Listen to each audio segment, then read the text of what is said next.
Uttar Pradesh police के इस बेहतरीन जीके जीएस क्लास में आप सभी का स्वागत है। आज के इस वीडियो में हम लोग उत्तर प्रदेश पुलिस में जीके जीएस के जो प्रश्न पूछे जाएंगे उन प्रश्नों से संबंधित इम्पोर्टेंट प्रश्नों को हम लोग पढ़ने वाले हैं। और इस प्रश्नों से भी संबंधित जितने इम्पोर्टेंट प्रश्न बन सकते हैं आपके उत्तर प्रदेश पुलिस एग्जाम के लिए, उन प्रश्नों को हम लोग पढ़ने वाले हैं। तो देखिए, ये सारे प्रश्न जो हैं ये उत्तर प्रदेश पुलिस के प्रैक्टिस सेट से लिए गए हैं और ये सारे प्रश्नों का जो लेवल होगा वो उत्तर प्रदेश पुलिस से संबंधित होगा। तो चलिए हम लोग अपना क्लास शुरू करते हैं और इन प्रश्नों से संबंधित जितने इम्पोर्टेंट प्रश्न बनेंगे जो आपके उत्तर प्रदेश पुलिस एग्जाम के लिए इम्पोर्टेंट होगा, उन प्रश्नों को हम लोग पढ़ने वाले हैं। सबसे पहला प्रश्न कह रहा है कि किस यूरोपी ने भारत में सर्वप्रथम सामुदायिक व्यापारिक केंद्र स्थापित किए। तो किस यूरोपी ने सर्वप्रथम सामुदायिक व्यापारिक केंद्र स्थापित किए? तो ये प्रश्न है। तो पुर्तगालियों ने सबसे पहले भारत में क्या किए? पुर्तगालियों ने सबसे पहले भारत में व्यापारिक सामुदायिक केंद्र स्थापित किए। सामुदायिक व्यापारिक केंद्र स्थापित किए। अब पुर्तगालियों ने भारत पे सामुदायिक व्यापारिक केंद्र, अब आपसे पूछे कब स्थापित किए? तो 1500 में। अगर आपसे पूछे कि कहाँ पे स्थापित किए, तो कहाँ पे? कालीकट में। कहाँ पे? कालीकट में। उसके बाद अगर आप कालीकट कहाँ पे पड़ता है? केरल में। तो इतनी चीजें आप लोग ध्यान रखेंगे। अगर आपसे पूछे कि भारत में, अब यहाँ पे जो विदेशी कंपनियां आई थी, जो भारत में यूरोपीय कंपनियां आई थी व्यापार करने, उसके बारे में हम लोग यहाँ पे इंपॉर्टेंट प्रश्न पढ़ लेंगे। जैसे अगर आपसे पूछे कि अंग्रेजी कंपनी भारत में कब आई, अंग्रेजी कंपनी की स्थापना, देखिए कंपनी की स्थापना और कोठी कब लगाएं, ये दोनों दो अलग अलग चीज होती है। अगर आपसे पूछे कि अंग्रेजी कंपनी भारत में कब आई, तो अंग्रेजी कंपनी भारत में 1600 में आई। कब? 1600 में। अगर आपसे पूछे कि अंग्रेजों ने अपनी पहली कोठी कब खोली, अगर पूछे आपसे अंग्रेजों ने पहली कोठी कब खोली, और ये भी पूछा जाता है कहाँ पे खोली, तो पहली कोठी ये लोग खोले थे 1608 में। अगर आपसे पूछे कहाँ पे खोले थे, तो सूरत में खोले थे। कहाँ पे? सूरत में, गुजरात में सूरत में खोले थे। ठीक, तो ये आप लोग ध्यान रखिए। अब एक इंपॉर्टेंट प्रश्न, अगर आपसे पूछे कि डच कंपनी की स्थापना कब हुई, डच कंपनी की स्थापना कब हुई, तो डच कंपनी की स्थापना 1602 में हुई। अगर आपसे पूछे कि डचों ने अपनी पहली कोठी कहाँ पे खोली, अगर आपसे पूछे कि डचों ने अपनी पहली कोठी कहाँ पे खोली, तो डचों की जो पहली कोठी खुली थी वो मसूलीपट्टनम में खुली थी और 1605 ईस्वी में खुली थी। कहाँ पे? 1605 में, और मसूलीपट्टनम में खुली थी। ठीक, तो ये चीजें आप लोग यहाँ पे ध्यान रखेंगे, मसूलीपट्टनम में ये पहली कोठी खोले थे। ठीक, उसके बाद अगला प्रश्न है, अगर आपसे पूछे कि फ्रांसीसी कंपनी कब भारत में आई, यहाँ पे लिख लेते हैं। अगर आपसे पूछे कि फ्रांसीसी कंपनी की स्थापना कब हुई, तो फ्रांसीसी कंपनी की स्थापना अगर पूछ ले तो ये 1664 में हुई थी। कब हुई थी? फ्रांसीसी कंपनी की स्थापना 1664 में हुई थी। तो इतनी चीजें यहाँ पे आप लोग ध्यान रखेंगे। फिर से रिवीजन करेंगे। देखिए, तो सबसे पहला प्रश्न कह रहा है कि यूरोपीय ने भारत में सर्वप्रथम व्यापारिक केंद्र स्थापित किए। किस यूरोपीय ने? तो पुर्तगालियों ने सबसे पहले भारत में व्यापारिक केंद्र स्थापित किए। और कब? 1500 में। और अगर आपसे पूछे कहाँ पे, तो कालीकट के केरल में, कालीकट केरल के कालीकट में। ये चीजें अब इस प्रश्न से संबंधित जो आपके उत्तर प्रदेश पुलिस एग्जाम में पूछे गए, ये तो उत्तर प्रदेश पुलिस के प्रैक्टिस सेट से लिया गया। अब इससे संबंधित जो इंपॉर्टेंट प्रश्न बन सकते हैं, तो देखिए अंग्रेजी कंपनी का जो स्थापना है ये बहुत ज्यादा इंपॉर्टेंट है आपके उत्तर प्रदेश पुलिस के। तो महारानी एलिजाबेथ का घोषणा पत्र आया था, उसके बाद 1600 में अंग्रेजी कंपनी का स्थापना हुआ। और अंग्रेजों ने अपनी पहली कोठी कब लगाई? 1608 में सूरत में इसने अंग्रेजों ने पहली कोठी लगाई। ये तो अंग्रेजों का बात होगा, मोटी मोटा बात हो गया।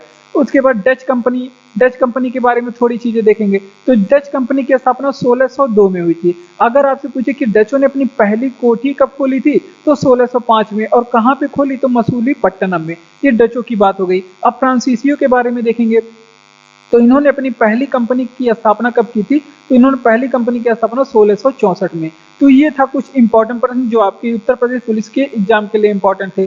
अब बोलते हैं कि अब देखते हैं प्रश्न अगला कि तानसेन का मकबरा कहाँ पे स्थित है।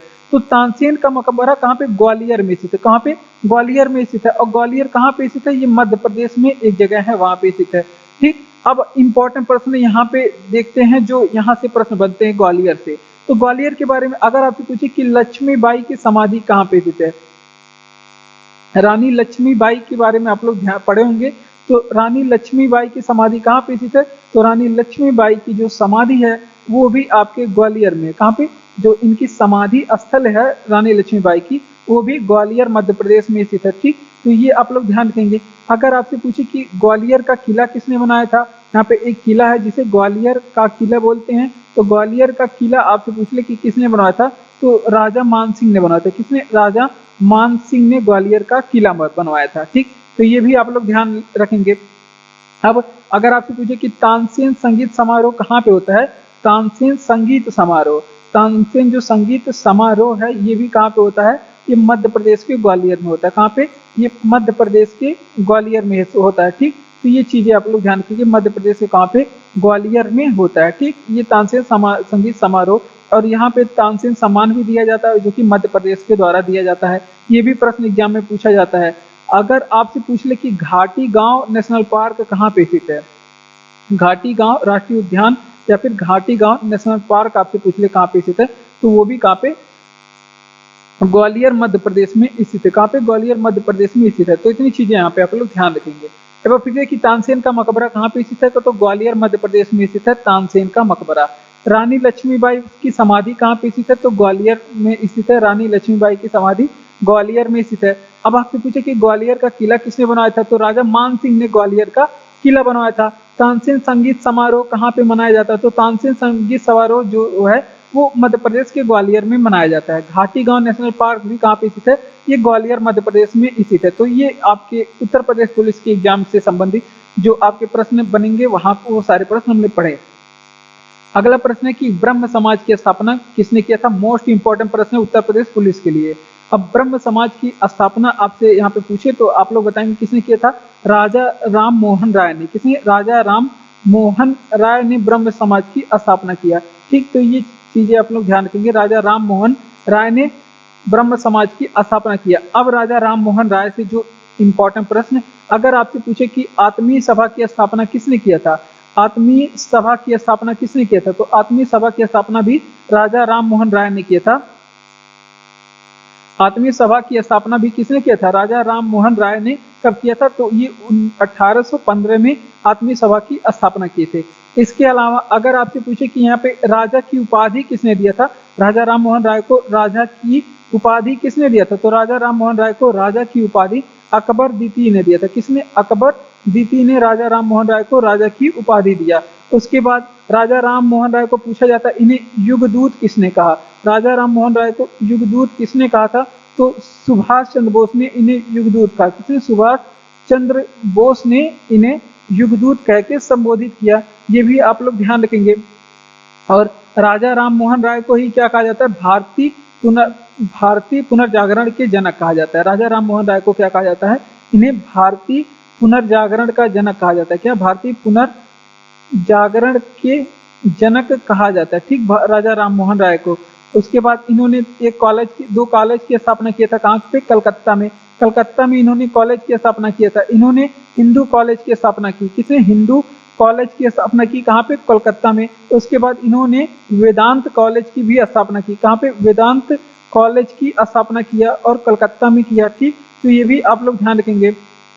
सती प्रथा का अंत किसने करवाया था, तो सती प्रथा के अंत में जो सर्वाधिक प्रयास है वो राजा राम मोहन राय ने किया था। कौन? तो सती प्रथा का अंत 1929 में हुआ था और राजा राम मोहन राय ने इसमें सर्वाधिक प्रयास किया था। अगर यहाँ पे पूछे कि संवाद कौमुदी किसकी पत्रिका है, संवाद कौमुदी किसकी पत्रिका है, तो संवाद कौमुदी जो है ये राजा राम मोहन राय की पत्रिका है। अगर आपसे पूछे कि राजा राम मोहन राय की मृत्यु कहाँ पे हुई थी, तो राजा राम मोहन राय की मृत्यु भी यहाँ पे आप लोग ध्यान रखेंगे ब्रिस्टल इंग्लैंड में हुई थी। कहाँ पे? ब्रिस्टल इंग्लैंड में इनकी मृत्यु हुई थी। तो इतनी प्रश्न आप लोग यहाँ पे राजा राम मोहन राय से याद रखेंगे। एक बार फिर से रिवीजन करेंगे। देखिए, ब्रह्म समाज की स्थापना कहे या फिर आपसे आत्मीय सभा की स्थापना किसने किया था, राजा राम मोहन राय ने। राजा राम मोहन राय ने आत्मीय सभा की स्थापना इन्होंने 1815 में किया था और ब्रह्म समाज की स्थापना इन्होंने कब किया था, ब्रह्म समाज की स्थापना ये 1905 है कि 1805, आप लोग यहाँ पे 1905 होगा। आत्मीय सभा की स्थापना 1915 में हुई थी।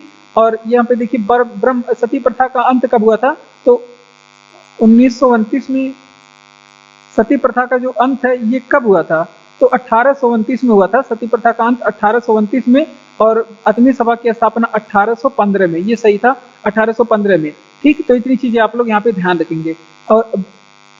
और ब्रह्म समाज की स्थापना ये 1828 में हुई थी, ब्रह्म समाज की स्थापना। ठीक, तो इतनी चीजें यहाँ पे आप लोग ध्यान रखेंगे। अगला प्रश्न कि राजा राम मोहन राय को युगदूत किसने कहा था? तो राजा राम मोहन राय को युगदूत कह के संबोधित किया था किसने? सुभाष चंद्र बोस ने।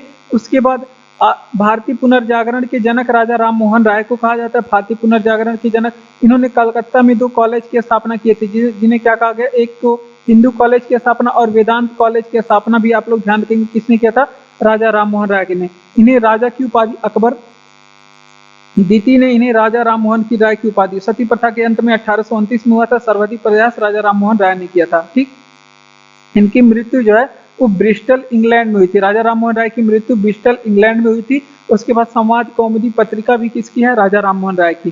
तो इतनी प्रश्न आप लोग राजा राम मोहन राय से याद रखेंगे। ठीक, तो बढ़ते हैं अपने अगले प्रश्न की ओर। अगर आपको वीडियो अच्छा लग रहा हो तो वीडियो को लाइक करिए, चैनल को सब्सक्राइब करके हमारे साथ जुड़ जाइए इसी तरह के और भी वीडियो पाने के लिए और अपने उत्तर प्रदेश पुलिस की एग्जाम को मजबूती से आगे बढ़ाने के लिए। ठीक, बढ़ते हैं अपने अगले प्रश्न की ओर। और पीडीएफ का लिंक डिस्क्रिप्शन में दिया गया है, आप वहां पे टेलीग्राम चैनल पे जाकर के पीडीएफ पा सकते हैं। अगला प्रश्न कि सविनय अवज्ञा आंदोलन के रूप में गांधी जी ने दांडी यात्रा कब किया?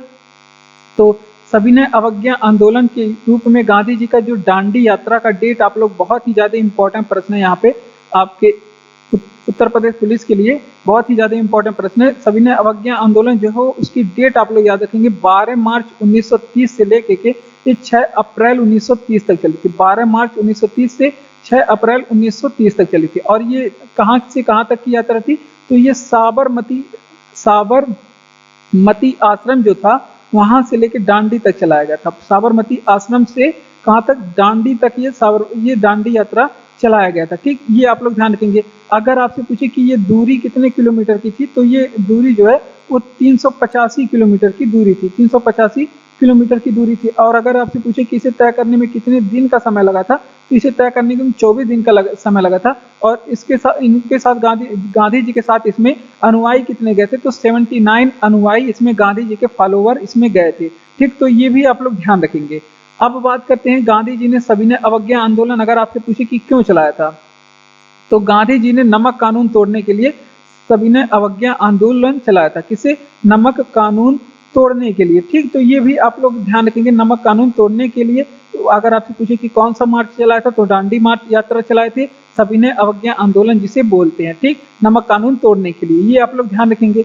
उसके बाद इसके चलते गांधी इरविन पैक्ट कब हुआ था, ये भी पूछा जाता है कि गांधी इरविन पैक्ट कब हुआ था। तो गांधी इरविन समझौता जो था, जिसे गांधी इरविन पैक्ट बोलते हैं, ये 5 मार्च 1931 को हुआ था। कब? 5 मार्च 1931 को हुआ था। ठीक, तो ये पूरी डेट आप लोग यहाँ पे ध्यान रखेंगे। तो देखिए सविनय अवज्ञा आंदोलन जिसे क्या दांडी यात्रा कहा जाता है, ये कब से कब चला था? तो ये 12 मार्च 1930 से लेके 6 अप्रैल 1930 तक चला था। और ये जो यात्रा थी साबरमती आश्रम से लेकर दांडी तक चलाया गया था। कहाँ से? साबरमती आश्रम से लेकर दांडी तक चलाया गया था। इसमें गांधी जी ने 385 किलोमीटर की दूरी तय की, जिसे तय करने में 24 दिन का समय लगा था। और इनके साथ 79 अनुयायी गए थे। ये सारे डेट आप लोग ध्यान रखेंगे, ये सारे डाटा याद रखेंगे, क्योंकि यहाँ पे दूरी भी पूछा जाता है। 385 किलोमीटर था। और इसमें अगर मील में पूछे कितनी मील यात्रा थी, तो मील में अगर पूछे तो 241 मील थी। कितने? 241 मील। आप लोग यहाँ पे मील में भी आप लोग याद रखेंगे। ठीक, तो देखिए अगर आपसे पूछे कि यहाँ पे दांडी यात्रा गांधी जी ने क्यों चलाया था, तो नमक कानून तोड़ने के लिए गांधी जी ने दांडी यात्रा चलाया था। और गांधी इरविन पैक्ट कब हुआ था? तो 5 मार्च 1931 को गांधी इरविन पैक्ट हुआ था। तो इतनी चीजें आप लोग यहाँ पे ध्यान रखेंगे। भारत में पहला सत्याग्रह किसने किया था? तो ये भी गांधी जी से संबंधित प्रश्न है। तो भारत में जो पहला सत्याग्रह है वो महात्मा गांधी ने किया था। किसने? महात्मा गांधी ने किया था। और कहाँ पे किया था? 1917 में किया था। और जिसे क्या कहा जाता है? जिसे चंपारण सत्याग्रह कहा जाता है। क्या कहा जाता है? चंपारण सत्याग्रह इन्हें कहा जाता है। और चंपारण सत्याग्रह गांधी जी ने क्यों किया था? क्योंकि ये नील की खेती के विरोध में किए थे। क्यों किए थे? तो ये भी आप लोग ध्यान रखेंगे। 3 कटिया प्रथा इसमें चल रही थी अंग्रेजों के द्वारा। वहाँ पे चंपारण में 3 कटिया, चंपारण कहाँ पे पड़ता है? बिहार में। तो यहाँ पे 3 कटिया प्रथा चलाई जाती रही थी, इसके विरोध में किया था। ठीक, तो इसके क्या किए थे? इसके विरोध में किए थे जो आपके चंपारण सत्याग्रह था। लेकिन अगर आपसे पूछे भारत में पहला सत्याग्रह यहाँ पे पूछा है, तो गांधी जी जवाब हो गए। अगर आपसे पूछे कि गांधी जी का पहला सत्याग्रह कहाँ पे हुआ था, पहला सत्याग्रह, तो आप लोग भारत वाला नहीं बताएंगे, क्योंकि गांधी जी का ये पहला सत्याग्रह नहीं था। गांधी जी का पहला सत्याग्रह 1906 में ही हो चुका था। और वो कहाँ पे हुआ था? दक्षिण अफ्रीका में। गांधी जी पहले दक्षिण अफ्रीका में रहते थे, वहीं पे इन्होंने अपने पहला सत्याग्रह चलाया था। ठीक, अब कुछ सत्याग्रह और उससे संबंधित नेताओं को हम लोग पढ़ लेते हैं। अगर आपसे पूछे कि बारदोली सत्याग्रह कहाँ पे हुआ था, तो बारदोली सत्याग्रह के बारे में आप लोग ध्यान रखेंगे, ये हुआ था 1928 को। बारदोली सत्याग्रह कब हुआ था? 1928 को हुआ था। और यहाँ पे नेतृत्व किसने किया था? तो सरदार पटेल ने नेतृत्व किया था। बारदोली सत्याग्रह का नेतृत्व किसने किया था? तो सरदार पटेल ने इसका नेतृत्व किया था। बारदोली सत्याग्रह का नेतृत्व करने वाले कौन थे? सरदार वल्लभ भाई पटेल थे। ठीक, तो इन्हें सरदार पटेल शॉर्ट फॉर्म में आप लोग कह सकते हैं। और अगर आपसे पूछे कि पहले व्यक्तिगत सत्याग्रही कौन थे, भारत के पहले व्यक्तिगत सत्याग्रही कौन थे, तो व्यक्तिगत सत्याग्रही पूछे तो उसका जवाब कौन हो जाएगा? विनोबा भावे भारत के पहले सत्याग्रही व्यक्तिगत सत्याग्रही थे। किसने? विनोबा भावे। और इन्होंने आंदोलन कब शुरू किया था? भूदान आंदोलन 1951 में। कौन सा आंदोलन? भूदान आंदोलन। ठीक, तो ये सारी चीजें आप लोग ध्यान रखेंगे। भूदान आंदोलन इन्होंने 1851 में शुरू किया था। एक बार फिर से रिवीजन करेंगे, भारत में पहला सत्याग्रह किसने किया था? तो भारत में अगर पूछे पहला सत्याग्रह तो महात्मा गांधी ने किया था। भारत में इन्होंने पहला सत्याग्रह कब किया था? 1917 में। और कौन सा सत्याग्रह का नाम था इसके? तो चंपारण सत्याग्रह इसका नाम था। गांधी जी ने किसके विरोध में किया था? तिनकटिया प्रथा के विरोध में किया था। यहाँ पे जिला चंपारण में अंग्रेजों के द्वारा तिनकटिया प्रथा चलाया जा रहा था, उसके विरोध में गांधी जी ने चंपारण सत्याग्रह किया था, सर्वप्रथम भारत का पहला सत्याग्रह। लेकिन अगर आपसे पूछे कि महात्मा गांधी का पहला सत्याग्रह कब हुआ था, तो पहला सत्याग्रह गांधी जी ने किया था 1906 में, जब ये दक्षिण अफ्रीका में रहते थे, वहां पे इन्होंने पहला सत्याग्रह किया था। अगर आपसे पूछे कि बारदोली सत्याग्रह किसने किया, तो बारदोली सत्याग्रह जो 1928 में हुआ था, ये सरदार पटेल से संबंधित है, गुजरात में हुआ था। और अगर आपसे पूछे कि पहले व्यक्तिगत सत्याग्रही भारत के कौन है, तो पहले व्यक्तिगत सत्याग्रही विनोबा भावे हैं। इन्होंने भूदान आंदोलन शुरू किया था, चलाया था कब? 1951 में। कौन सा आंदोलन? भूदान आंदोलन चलाया था। इतनी चीजें यहाँ पे आप लोग ध्यान रखेंगे। बढ़ते हैं अपने अगले प्रश्न की ओर। अगला प्रश्न उत्तर प्रदेश प्रैक्टिस सेट से लिया गया है, और ये उत्तर प्रदेश पुलिस एग्जाम के लिए ये सारे प्रश्न रामबाण हैं एकदम। जो एग्जाम में प्रश्न पूछे जाएंगे वही सारे प्रश्न यहाँ पे बताए जा रहे हैं। अगला प्रश्न, जापान में होन्शु नामक द्वीप क्यों प्रसिद्ध है? तो देखिए, सबसे पहले जापान की बात करें तो होन्शु नामक द्वीप, अगर आपसे पूछे कि होन्शु का अर्थ क्या होता है, तो पहले यही आप लोग बताएंगे कि होन्शु का अर्थ क्या होता है। तो होन्शु का अर्थ होता है मुख्य प्रांत। ये जापानी भाषा का शब्द है, इसका अर्थ होता है तो मुख्य प्रांत। ये भी एग्जाम में पूछा गया है, ये आप लोग ध्यान रखेंगे। अब आपसे पूछे कि क्यों प्रसिद्ध है, तो ये तेल के लिए प्रसिद्ध है। ऑप्शन में तो यही सही किया था, क्योंकि ये प्रश्न जो है प्रैक्टिस सेट से लिया गया है। लेकिन यहाँ पे और भी चीजें पाई जाती हैं, जैसे अगर आपसे ऑप्शन में मिले जस्ता, जिसे जिंक बोलते हैं, यहाँ पे पाई जाती है। जिंक भी यहाँ पे पाई जाती है। कॉपर भी यहाँ पे बहुत ज्यादा मात्रा में पाई जाती है। कॉपर, जिसे Cu आप लोग बोलते हैं, कॉपर या फिर तांबा यहाँ पे पाई जाती है। ठीक, तो ये चीजें आप लोग यहाँ पे ध्यान रखेंगे। अब जापान का जो होन्शु द्वीप है, ये जापान का सबसे बड़ा द्वीप है। होन्शु द्वीप जो है वो जापान का सबसे बड़ा द्वीप है, ये भी आप लोग ध्यान रखेंगे। ये जापान का सबसे बड़ा द्वीप कौन सा? होन्शु द्वीप है, ये आप लोग ध्यान रखेंगे। अगर आपसे पूछे कि होन्शु द्वीप पे कुछ प्रसिद्ध शहर हैं, तो उसके बारे में आप लोग बताइएंगे कि यहाँ पे कौन से होन्शु द्वीप, क्योंकि सबसे बड़ा द्वीप है, तो होन्शु द्वीप पे कौन सा प्रसिद्ध शहर स्थित है, ये आप लोग बताएंगे। तो यहाँ पे जो प्रसिद्ध शहर स्थित है वो है टोक्यो, जो कि जापान की क्या है? टोक्यो राजधानी है। और उसके बाद अगर आपसे पूछे कि क्योटो कहाँ पे स्थित है, क्योटो प्रोटोकॉल का नाम आप लोग सुने होंगे, ये भी जापान के होन्शु द्वीप पे स्थित है। हिरोशिमा, जहाँ पे अमेरिका ने परमाणु बम गिराया था, हिरोशिमा और नागासाकी में यहाँ पे अमेरिका ने परमाणु बम गिराया था, वो भी। और ओसाका भी जापान में स्थित है, जिसे क्या कहते हैं? जापान का मैनचेस्टर ओसाका को कहते हैं। और माउंट फूजी, यहाँ पे माउंट फूजी नामक एक ज्वालामुखी है, ये भी कहाँ पे स्थित है? जापान में स्थित है। ठीक, तो ये चीजें आप लोग यहाँ से, इतनी चीजें यहाँ पे आप लोग ध्यान रखेंगे। और फिर से रिवीजन करेंगे कि जापान का होन्शु द्वीप क्यों प्रसिद्ध है। तो होन्शु का अर्थ ही होता है क्या? मुख्य प्रांत। होन्शु का अर्थ होता है, और होन्शु जो द्वीप है वो जापान का सबसे बड़ा द्वीप है। होन्शु द्वीप जापान का सबसे बड़ा द्वीप है। ये प्रसिद्ध है तेल उत्पादन के लिए, जस्ता उत्पादन के लिए और तांबा उत्पादन के लिए प्रसिद्ध है। ठीक, और यहाँ पे प्रसिद्ध शहर कुछ बताए गए हैं, होन्शु द्वीप पे ही बसे हैं। जैसे जापान का सबसे बड़ा द्वीप है, तो यहाँ पे सबसे ज्यादा वैल्यू यहाँ पे टोक्यो जापान की राजधानी है। होन्शु द्वीप पे क्योटो जो की है, यहाँ पे क्योटो प्रोटोकॉल, हिरोशिमा जहाँ पे अमेरिका ने परमाणु बम गिराया था, ओसाका जिसे जापान का मैनचेस्टर बोलते हैं, माउंट फूजी जो कि जापान में स्थित है, ये सभी कहाँ पे है? होन्शु द्वीप पे स्थित हैं। ये सारे प्रश्न आपके एग्जाम के लिए इंपॉर्टेंट हो सकते हैं। बढ़ते हैं अपने अगले प्रश्न की ओर। अगला प्रश्न है जो कि बहुत ही ज्यादा इंपॉर्टेंट है, यहाँ से एग्जाम में प्रश्न जरूर पूछे जाते हैं, और ये उत्तर प्रदेश पुलिस के लिए एग्जाम के लिए बहुत ही ज्यादा इंपॉर्टेंट है, जो कि राज्य पुनर्गठन आयोग से संबंधित है। राज्य पुनर्गठन आयोग, तो यहाँ से प्रश्न पूछा गया है कि भाषा के आधार पर राज्य पुनर्गठन भाषा के आधार पर राज्यों का पुनर्गठन किस वर्ष में किया गया था? तो भाषा के आधार पर राज्यों का जो पुनर्गठन है 1956 में किया गया था। कब? 1956 में। अब इसे क्या कहा गया? तो राज्य पुनर्गठन आयोग को और किस नाम से जाना जाता है?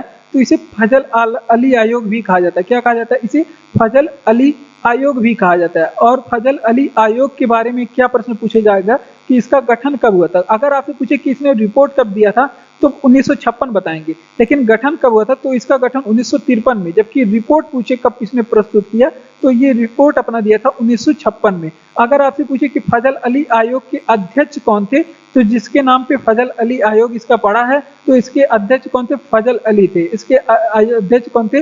राज्य पुनर्गठन आयोग के अध्यक्ष कौन थे? फजल अली थे।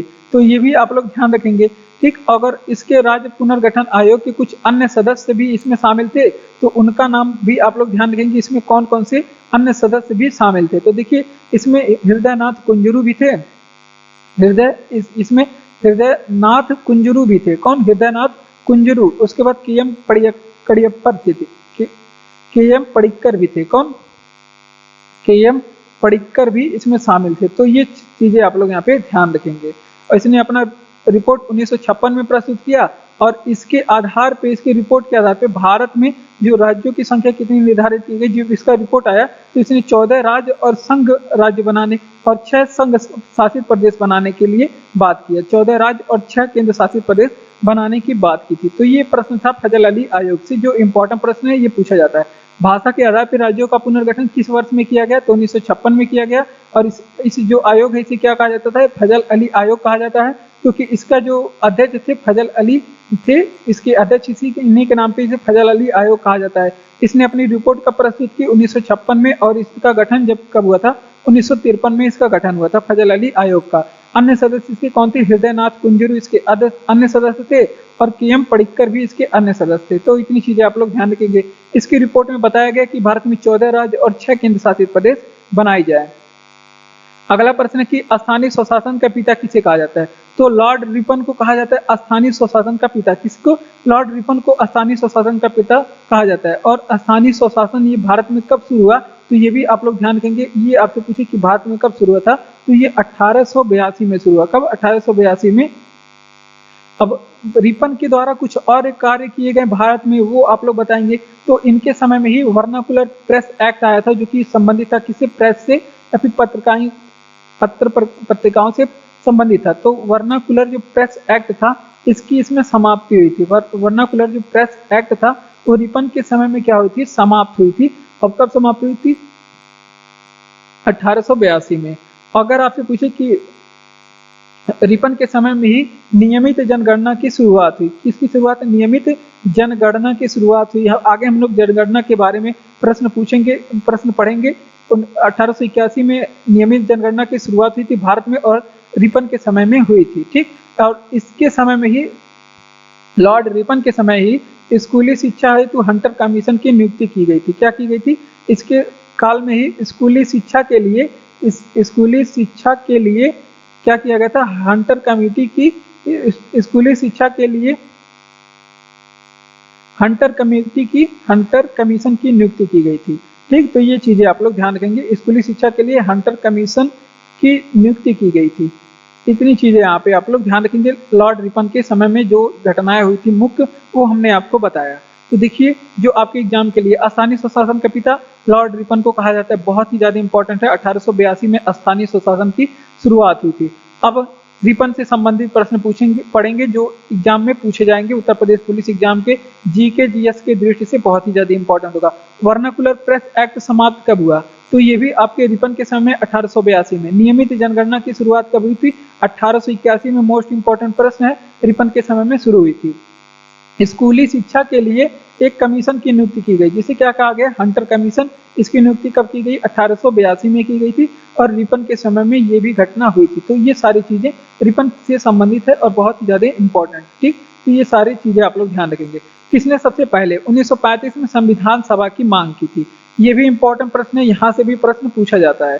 तो देखिए, सबसे पहले 1935 में संविधान सभा की मांग करने वाले बाल गंगाधर तिलक थे। कौन मांग किए थे? बाल गंगाधर तिलक ने सबसे पहले संविधान सभा की मांग किए थे। तो ये प्रश्न आप लोग ध्यान रखेंगे। 1835 में संविधान सभा की मांग किए थे एम.एन. रॉय ने, मानवेंद्र नाथ राय ने। तो किसने किए थे? एम.एन. रॉय ने संविधान सभा की मांग सबसे पहले की थी।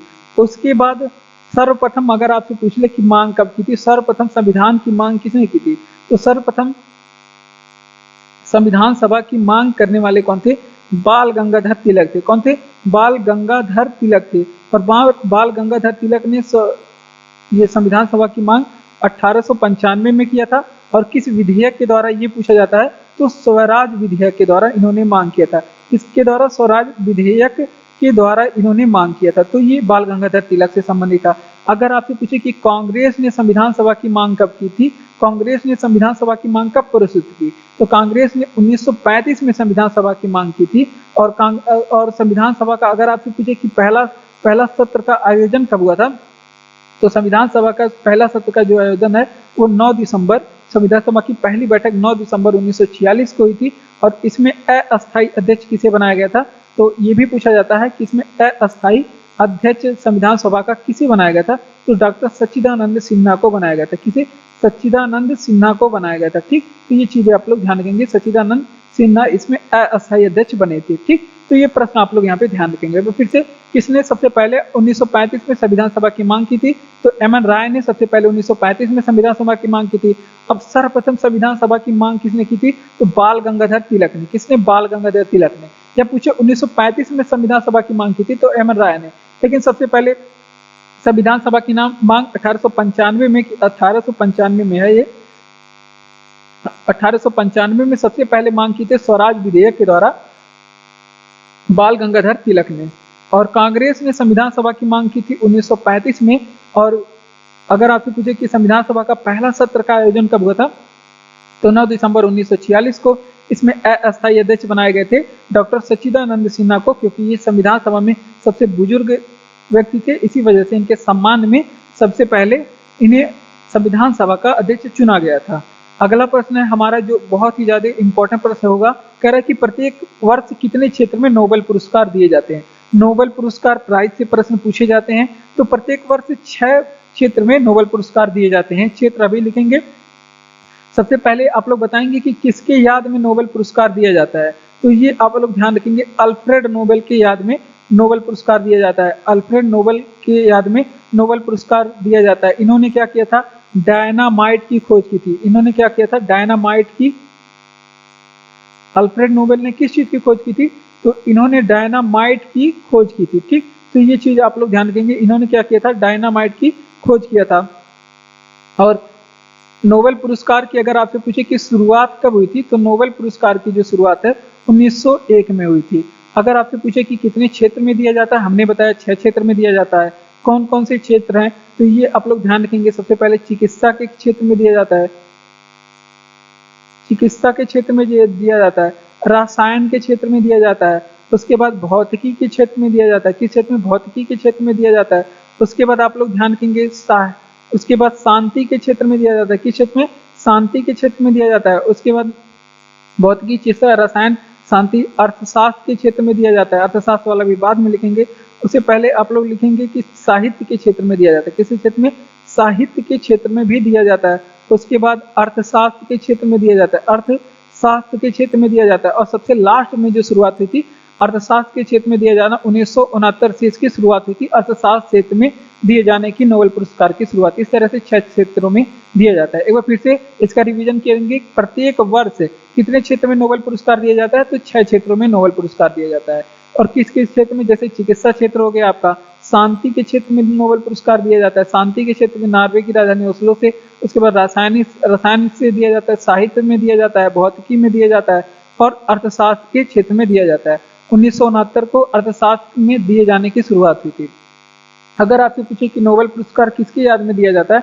अल्फ्रेड नोबेल की याद में दिया जाता है। एक वैज्ञानिक थे जिन्होंने डायनामाइट की आविष्कार किए थे। और नोबेल पुरस्कार देने की शुरुआत 1901 से हुई थी। तो ये प्रश्न आप लोग यहाँ पे इंपॉर्टेंट प्रश्न था, आप लोग याद रखेंगे। जल्लीकट्टू त्योहार, जल्लीकट्टू किस त्योहार से जुड़ा हुआ है? मोस्ट इंपॉर्टेंट प्रश्न है जल्लीकट्टू, क्योंकि यहाँ से प्रश्न पूछे जाते हैं। खेल से संबंधित प्रश्न या फिर त्योहारों से संबंधित प्रश्न पूछे जाते हैं।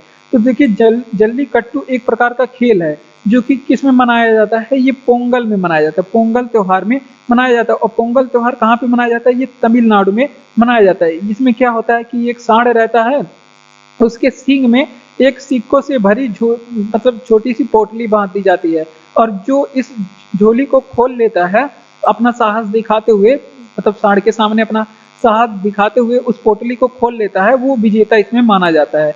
अब कुछ फेस्टिवल जो हमारे देश में मनाए जाते हैं उसको हम लोग पढ़ेंगे, क्योंकि भारत जो है वो त्योहारों के देश है, ठीक। तो खीर भवानी मेला आपसे पूछ ले कि कहाँ पे मनाया जाता है, तो खीर भवानी मेला ये जम्मू कश्मीर में मनाया जाता है। कहाँ पे, जम्मू कश्मीर में खीर भवानी मेला मनाया जाता है। उसके बाद अगर आपसे पूछे कि हॉर्नबिल महोत्सव कहाँ पे मनाया जाता है, तो हॉर्नबिल महोत्सव जो है वो नागालैंड में मनाया जाता है। कहाँ पे, नागालैंड में मनाया जाता है हॉर्नबिल महोत्सव। उसके बाद लाई हरोबा त्योहार आपसे पूछ ले कि कहाँ पे मनाया जाता है, लाई हरोबा त्योहार मणिपुर में मनाया जाता है। कहाँ पे, मणिपुर में लाई हरोबा त्योहार मनाया जाता है। उसके बाद अगर आपसे पूछे कि संघाई त्योहार कहाँ पे मनाया जाता है, तो संघाई नामक त्योहार है, ये आपके संघाई त्योहार कहाँ पे मनाए जाते हैं, ये मणिपुर में मनाए जाते हैं। कहाँ पे, मणिपुर में संघाई त्योहार मनाए जाते हैं। और ओणम आपसे पूछ ले, पोंगल तो तमिलनाडु में, लेकिन आपसे पूछे कि ओणम त्योहार जो कि बहुत पूछा जाता है, ये केरल में मनाया जाता है। उसके बाद जो पारसियों का समुदाय, पारसियों का एक त्योहार है पपेटी नामक त्योहार, ये पारसी समुदाय मनाते हैं। कौन सी, पपेटी एंड नवरोज त्योहार आपसे पूछ ले कि कौन से समुदाय के लोग मनाते हैं, तो पारसी लोग मनाते हैं। कौन लोग मनाते हैं, नवरोज और पपेटी त्योहार कौन लोग मनाते हैं, पारसी समुदाय के लोग मनाते हैं। तो ये चीजें आप लोग ध्यान रखेंगे। जल्लीकट्टू ये पोंगल में त्योहार में मनाया जाता है, जल्लीकट्टू खेल, और तमिलनाडु में खेला जाता है।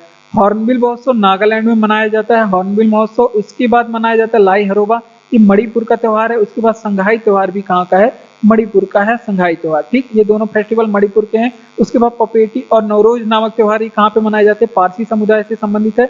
और खीर भवानी मेला जम्मू कश्मीर में मनाया जाता है, और ओणम त्योहार केरल में मनाया जाता है, ठीक। इतनी चीजें यहाँ पे आप लोग ध्यान रखेंगे। इस प्रश्न से संबंधित जो इंपॉर्टेंट यहाँ पे फेस्टिवल है आपके करंट अफेयर से संबंधित भी होते हैं, और आपके जीएस जीके में पूछे जाते हैं, तो ये सारे प्रश्न आपके लिए बहुत ही ज्यादा इंपॉर्टेंट है। भारत में सबसे पहली जनगणना कब हुई थी, तो भारत में जो सबसे पहली जनगणना थी उस ये कब हुई थी, 1872 में, 1872 में, और मेयो के काल में हुई थी, ठीक। अगर आपसे पूछे कि भारत में नियमित जनगणना की शुरुआत कब हुई थी, भारत में नियमित जनगणना, अभी हमने बताया है जब रिपन को पढ़ा रहे थे, तो नियमित जनगणना 1881 में नियमित जनगणना की शुरुआत हुई।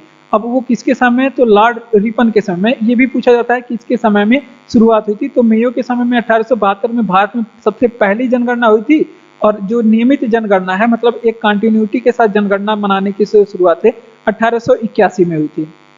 अब यहाँ से आपसे पूछेगा कि जनगणना का, यहाँ से आपसे क्या प्रश्न पूछा जाता है जो इंपॉर्टेंट है, जनगणना का महान विभाजक वर्ष किसे कहते हैं, तो जनगणना का महान विभाजक वर्ष, जनगणना का महान विभाजक वर्ष आपसे पूछ ले कि किसे कहते हैं, तो 1921 को जनगणना का महान विभाजक वर्ष कहा जाता है। अगर आपसे पूछे कि स्वतंत्र भारत की पहली जनगणना कब हुई थी, तो अगर आपसे पूछे कि स्वतंत्र भारत की पहली जनगणना कब हुई थी, तो स्वतंत्र भारत की पहली जनगणना जो है वो 1951 में हुई थी, क्योंकि 1947 में भारत आजाद हुआ था, स्वतंत्र हुआ था, और 1951 में स्वतंत्र भारत की पहली जनगणना हुई थी। और इसे क्या कहा जाता है, जनगणना का लघु विभाजक वर्ष कहा जाता है। जनगणना का इसे क्या कहा जाता है, लघु विभाजक वर्ष कहा जाता है, ठीक। तो ये चीजें आप लोग यहाँ पे ध्यान रखेंगे। और यहाँ पे क्या प्रश्न पूछे जाएगा, तो ये चीजें आप लोग यहाँ पे ध्यान रखेंगे। तो अगर फिर से रिवीजन करेंगे, देखिए अगर आपसे पूछे कि भारत में सबसे पहली जनगणना कब हुई थी, तो 1872 में भारत में पहली बार जनगणना मेयो के समय में कराई गई। अगर आपसे पूछे कि भारत में नियमित जनगणना की शुरुआत कब हुई थी, तो 1881 में भारत में नियमित जनगणना की शुरुआत लॉर्ड रिपन के समय में हुई थी। और जनगणना का पूछा जाता है महान विभाजक वर्ष किसे बोला जाता है, तो 1921 को जनगणना का महान विभाजक वर्ष कहा जाता है। और स्वतंत्र भारत की अगर आपसे पूछे पहली जनगणना कब हुई थी, तो 1951 में हुई थी स्वतंत्र भारत की पहली जनगणना। और इसे क्या कहा जाता है, जनगणना का लघु विभाजक वर्ष कहा जाता है। क्या कहा जाता है, जनगणना का लघु विभाजक वर्ष कहा जाता है, ठीक। तो इतनी चीजें यहाँ पे आप लोग ध्यान रखेंगे। बढ़ते हैं अपने अगले प्रश्न की ओर। अगला प्रश्न कह रहा है कि कौन सा रोजगार प्राथमिक क्षेत्र से जुड़ा हुआ है। तो प्राथमिक क्षेत्र से जो रोजगार जुड़े हुए हैं वो है जो आपकी कृषि प्राथमिक क्षेत्र से जुड़ा हुआ है, वानिकी प्राथमिक क्षेत्र से जुड़ा हुआ है। उसके अलावा अगर आपसे पूछे कि मछली पालन, ये भी आपके प्राथमिक क्षेत्र से जुड़ा हुआ है। तो उसके बाद खनन, ये भी किससे जुड़ा हुआ है, खनन भी आपके प्राथमिक क्षेत्र से जुड़ा हुआ है। ठीक, तो ये सारे जो क्षेत्र हैं ये अर्थव्यवस्था के जो प्राथमिक क्षेत्र हैं उससे जुड़े हुए हैं। और अगर आपसे पूछे कि द्वितीय क्षेत्र से कौन कौन सी चीजें जुड़ी हुई हैं, जैसे द्वितीय क्षेत्र से अगर आपसे पूछे तो कौन कौन सी चीजें यहाँ पे आएंगी, तो द्वितीय क्षेत्र को, जो अर्थव्यवस्था का जो द्वितीय क्षेत्र है इसे निर्माण क्षेत्र बोलते हैं। क्या बोलते हैं? अर्थव्यवस्था के जो द्वितीय क्षेत्र है इसे निर्माण क्षेत्र। क्यों इसमें निर्माण क्षेत्र बनते हैं? जो अर्थव्यवस्था के पहले क्षेत्र से जो चीजें मिलती हैं उसको लाते हैं द्वितीय क्षेत्र में और यहाँ पे चीजों को बनाया जाता है। जैसे गेहूं लाए, अर्थव्यवस्था कृषि करके गेहूं लाए और यहाँ पे लाके ब्रेड बना दिए, बिस्कुट बना दिए और चीजें बना दिए, उसका आटा बना दिए, मैदा बना दिए, तो वो अर्थव्यवस्था के द्वितीय क्षेत्र में आ जाएगा। ठीक, तो इसे निर्माण क्षेत्र भी कहा जाता है। और इसमें जो चीजें बनाई जाती हैं वो हस्तशिल्प से संबंधित होती हैं। वो हस्तशिल्प से जितनी भी चीजें बनाई जाती हैं वो अर्थव्यवस्था के दूसरे क्षेत्र में आएगा। या फिर उद्योगों में जितनी भी चीजें बनाई जाती हैं वो अर्थव्यवस्था के दूसरे क्षेत्र में आएगा। और अर्थव्यवस्था का जो तृतीय क्षेत्र है उसे क्या कहा जाता है? अर्थव्यवस्था का तृतीय क्षेत्र को क्या कहा जाता है? तो इसे देखिए, बहुत बार इंपॉर्टेंट प्रश्न है, ये एग्जाम में पूछा गया है। इसे सेवा क्षेत्र भी कहा जाता है। इसे क्या कहा जाता है? सेवा क्षेत्र कहा जाता है। जैसे आपका हो गया व्यापार हो गया, एग्जाम्पल में जैसे आपका व्यापार हो गया सेवा क्षेत्र में आएगा। ये परिवहन हो गया, ये भी आपके सेवा क्षेत्र में आएगा। उसके बाद संचार व्यवस्था सेवा क्षेत्र में आएगा। होटल भी आपका सेवा क्षेत्र में आएगा। खान पान, वो जो ढाबा, होटल, ये सभी सेवा क्षेत्र में आएगा। इसके अलावा बैंकिंग की जो सुविधा है ये सभी किस क्षेत्र में आएगी? ये सभी अर्थव्यवस्था के तृतीय क्षेत्र में आएंगी, जिसे सेवा क्षेत्र बोलते हैं, इसमें आएगी। ठीक, एक बार इस प्रश्न का रिवीजन करेंगे कि कौन सा रोजगार प्राथमिक क्षेत्र से जुड़ा हुआ है। तो ये प्राथमिक क्षेत्र से कुछ रोजगार है हमारे पास, जैसे कृषि से संबंधित जितने भी काम होंगे वो प्राथमिक से, वानिकी से संबंधित जितने भी काम होंगे वो प्राथमिक, मछली पालन हो गया या फिर रेशम कीट पालन हो गया या फिर मुर्गी पालन हो गया या फिर खनन हो गया, ये सभी किसमें आते हैं? अर्थव्यवस्था के पहले क्षेत्र में। अर्थव्यवस्था के द्वितीय क्षेत्र को क्या बोलते हैं? इसे निर्माण क्षेत्र भी कहते हैं। और इसमें जितने भी चीजें आएंगी वो या तो उद्योगों में बनी हुई रहेंगी या तो हस्तशिल्प से बनाई रही होंगी। तो ये चीजें अर्थव्यवस्था के द्वितीय क्षेत्र में आएंगी। अर्थव्यवस्था का तृतीय क्षेत्र को क्या कहते हैं? इसे सेवा क्षेत्र कहते हैं। क्या कहते हैं? इसे सेवा क्षेत्र कहते हैं। जैसे व्यापार हो गया, परिवहन हो गया, संचार हो गया, होटल हो गया, बैंकिंग हो गया, ये सभी अर्थव्यवस्था के तृतीय क्षेत्र में आते हैं। अगला प्रश्न है मोस्ट इंपॉर्टेंट प्रश्न, कई बार एग्जाम में पूछा गया है। नई दिल्ली के वास्तुकार एंड डिजाइनर कौन थे? वास्तुविद और डिजाइनर नई दिल्ली के कौन थे? तो इनका नाम था एडविन लुटियन था। क्या नाम था इनका? एडविन लुटियंस इनका नाम था। ठीक, तो इन्होंने क्या किया था? एडविन लुटियंस ने क्या किया था? अर्थव्यवस्था के ये नई दिल्ली के वास्तुविद और डिजाइनर हैं। ठीक, तो इन्हें कहा जाता है अर्थव्यवस्था के इन्हें कहा जाता है नई दिल्ली के वास्तुविद और डिजाइनर। अब यहाँ से जो इम्पोर्टेंट प्रश्न, अगर आपसे पूछे कि नई दिल्ली जो है तो नई दिल्ली भारत की राजधानी कब बनी? नई दिल्ली जो है, अगर आपसे पूछे कि भारत की राजधानी कब बनी थी, तो नई दिल्ली भारत की राजधानी बनी थी 1912 में। कब बनी थी? 1912 में। और इस समय शासन किसका था? नई दिल्ली भारत की राजधानी बनी थी 1912 में और इस समय शासन किसका था? लॉर्ड हार्डिंग का शासन था। किसका? लॉर्ड हार्डिंग का शासन था। ठीक, तो ये चीजें आप लोग यहाँ पे ध्यान रखेंगे। अब यहाँ पे दिल्ली से संबंधित जो इंपॉर्टेंट प्रश्न पूछे जाएंगे, जैसे अगर आपसे पूछे कि संगीत नाटक अकादमी ये कहाँ पे स्थित है, तो संगीत नाटक जो अकादमी है ये नई दिल्ली में स्थित है। और यहाँ से पूछा जाता है कि इसकी स्थापना कब हुई थी, तो इसकी स्थापना 1953 में हुई थी। अगर आपसे पूछे कि ललित कला अकादमी कहाँ पे स्थित है, ललित कला अकादमी ये कहाँ पे स्थित है, तो ललित कला जो अकादमी है ये भी आपके नई दिल्ली में स्थित है। अगर आपसे पूछे कि इसकी जो स्थापना है वो कब हुई थी, तो इसकी स्थापना 1954 में हुई थी। ये दोनों प्रश्न यहाँ पे आप लोग ध्यान रखेंगे। फिर से एक बार रिवीजन करेंगे कि दिल्ली के वास्तुविद एंड डिजाइनर कौन थे, तो एडविन लुटियंस थे दिल्ली के वास्तुविद और डिजाइनर, ये आप लोग ध्यान रखिए। और दिल्ली को भारत की राजधानी कब बनाया गया था, तो 1912 में लॉर्ड हार्डिंग के समय में इसे भारत की राजधानी बनाई गई थी। उसके बाद संगीत नाटक अकादमी कहाँ पे स्थित है, तो नई दिल्ली में 1953 में इसकी स्थापना हुई थी। और ललित कला अकादमी कहाँ पे स्थित है, तो ये भी नई दिल्ली में, और इसकी स्थापना 1954 में। ये दोनों प्रश्न आपके यूपी पुलिस एग्जाम के लिए बहुत ही ज्यादा इंपॉर्टेंट है, यूपी पुलिस एग्जाम के लिए। अगला प्रश्न है कि अकबर को मुगल सिंहासन पर कब बैठाया गया, तो अकबर को मुगल सिंहासन पे, अकबर को कहाँ मुगल सिंहासन पे बैठाया गया, तो प्रश्न ये है कहाँ पे, तो ये कन्नौर में इन्हें मुगल सिंहासन पे बैठाया गया। कन्नौर कहाँ पे पड़ता है, ये पंजाब में पड़ता है। पंजाब में हुआ क्या था, हुमायूं की मृत्यु हुई गई थी। किसकी, इनके पिता का नाम क्या था, हुमायूं।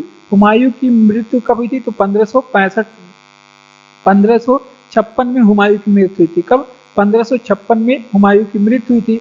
अब हुमायूं की मृत्यु ये भी पूछा जाता है कि कहाँ पे हुई थी, तो इसकी जो मृत्यु हुई थी वो दीन पनाह भवन में सीढ़ियों पर से गिर के हुई थी। किस, कहाँ पे, दीन पनाह भवन में एक पुस्तकालय की सीढ़ियों से गिर के इसकी मृत्यु हुई थी। पुस्तकालय की सीढ़ी से गिर के इसकी क्या हुई थी, मृत्यु हो गई थी। तो ये आप लोग ध्यान रखेंगे। अब जैसे ही ये खबर किसके पास पहुंचता है, बैरम खान के पास पहुंचता है, जो कि क्या था, अकबर का संरक्षण भी रहता है आगे चल के। तो जैसे ही ये अकबर के बैरम खान के पास खबर पहुंचती है, ये तुरंत ही क्या करता है, अकबर को क्या बना देता है, बादशाह बना देता है। क्या कर देता है, अकबर को क्या बना देता है, बादशाह बना देता है। ठीक, तो ये भी आप लोग ध्यान दीजिए। ठीक, तो ये चीजें आप लोग यहाँ पे ध्यान दीजिएगा। तो देखिए अकबर को कहाँ मुगल सिंहासन पर बैठाया गया, तो कन्नौर पंजाब में अकबर को मुगल साम्राज्य पे सिंहासन पे बैरम खान ने बैठाया था। और अगला प्रश्न है कि देखिए हुमायूं की मृत्यु कब हुई थी, 1556 में हुमायूं की मृत्यु हुई थी। और जैसे ही कहाँ पे हुआ था, दीन पनाह भवन में हुमायूं की मृत्यु हुई थी। पुस्तकालय की सीढ़ियों से गिर के दीन पनाह भवन में क्या हुआ था, हुमायूं की मृत्यु हुई थी सीढ़ियों से गिर करके। उसके बाद जैसे ही ये खबर बैरम खान के पास पहुंची, इसने क्या किया, अकबर को बादशाह घोषित कर दिया। ठीक, तो ये चीजें आप लोग यहाँ पे ध्यान रखेंगे। बढ़ते हैं अपने अगले प्रश्न की ओर, जो यूपीपी एग्जाम के लिए बहुत ही ज्यादा इंपॉर्टेंट है। कह रहा है कि कौन संशोधन केंद्र तथा राज्य में मंत्रिपरिषद के मंत्रियों की अधिकतम संख्या सीमित करती है। तो देखिए ये प्रश्न जो है पॉलिटी से, यहाँ पे प्रश्न बहुत ज्यादा पूछे जाएंगे क्योंकि ये एग्जाम है पुलिस का। तो इस एग्जाम में पॉलिटी से प्रश्न जरूर पूछे जाएंगे और बहुत पूछे जाएंगे। तो इसमें संशोधन पूछ रहा है कि कौन सा ऐसा संशोधन था जो केंद्र तथा राज्य में मंत्रिपरिषद के मंत्रियों की नियुक्ति करता है। ठीक, तो 91वें संविधान संशोधन जो कि 2003 में हुआ था, 91वां संविधान संशोधन जो कि 2003 में हुआ था। और इसके तहत डिसाइड किया गया था कि अगर केंद्र की बात हो तो मंत्रियों की संख्या कितनी होगी, लोकसभा का 15%। तो इससे अधिक नहीं हो सकता। लोकसभा का कितना होगा, 15% से अधिक नहीं होगा। अगर आपसे पूछे कि राज्य की बात करें तो राज्य में क्या होता है, राज्य में विधानसभा होता है। तो राज्य में मंत्रियों की संख्या कितनी होगी, जो मंत्रिपरिषद होगी, मंत्रिपरिषद बनाई जाती है, मंत्रिमंडल या फिर मंत्रिपरिषद, उसमें जो मंत्री होंगे उनकी जो संख्या होगी वो विधानसभा के 15% से अधिक नहीं होगी, विधानसभा के 15% से अधिक नहीं होगी। ठीक, तो ये चीजें, ये प्रावधान किया गया 91वां संविधान संशोधन 91वें संविधान संशोधन 2003 के तहत ये प्रावधान किया गया।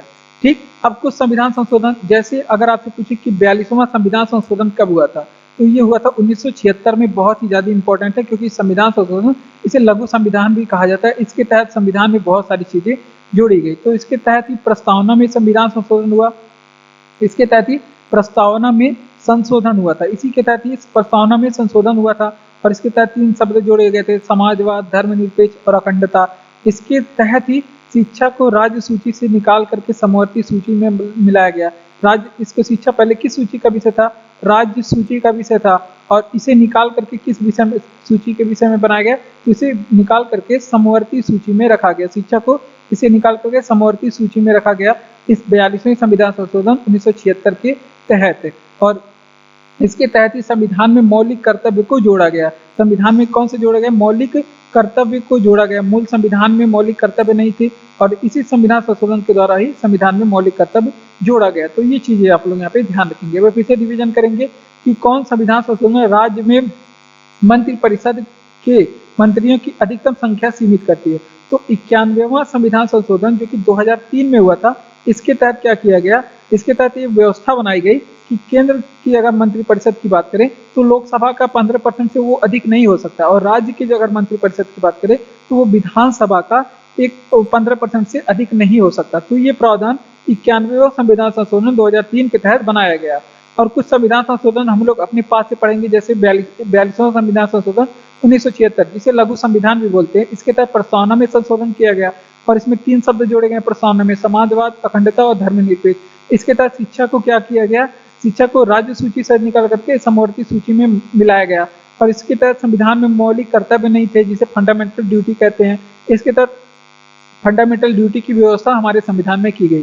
कौन सा राष्ट्रपति निर्विरोध निर्वाचित हुआ था, तो नीलम संजीवा रेड्डी थी, ये निर्वाचित हुई थी निर्विरोध। नीलम संजीवा रेड्डी ये निर्विरोध निर्वाचित हुई थी। तो ये आप लोग ध्यान रखेंगे, ये 8वें नंबर की राष्ट्रपति बनी थी, भारत में 8वें नंबर की राष्ट्रपति बनी थी। अगर आपसे पूछे कि राष्ट्रपति बनने वाला एकमात्र लोकसभा अध्यक्ष कौन थी, तो राष्ट्रपति बनने वाली जो है, बनने वाली एकमात्र लोकसभा अध्यक्ष, ठीक, तो वो भी आपके कौन थी, नीलम संजीवा रेड्डी। राष्ट्रपति बनने वाली एकमात्र लोकसभा अध्यक्ष कौन थी, नीलम संजीवा रेड्डी, ठीक, ये भी आप लोग ध्यान रखेंगे।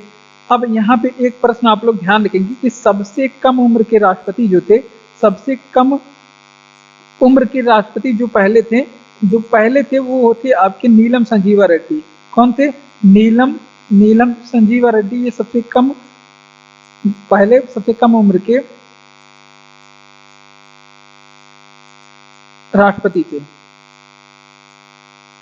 अब वर्तमान समय में सबसे कम उम्र की जो राष्ट्रपति हैं वो बन गई हैं द्रौपदी मुर्मू। कौन, द्रौपदी मुर्मू। ज्यादा अंतर नहीं है इन दोनों के, जो एज है उसमें 1 महीने का अंतर है। तो अब बन गई है वर्तमान समय कौन, द्रौपदी मुर्मू, भारत की सबसे कम उम्र की राष्ट्रपति, ठीक। तो ये चीजें आप लोग यहाँ पे ध्यान रखेंगे। पहले जो नाम था वो नीलम संजीवा रेड्डी के नाम था, अब हो गई है कौन, द्रौपदी मुर्मू। तो ये चीजें आप लोग यहाँ पे ध्यान रखेंगे।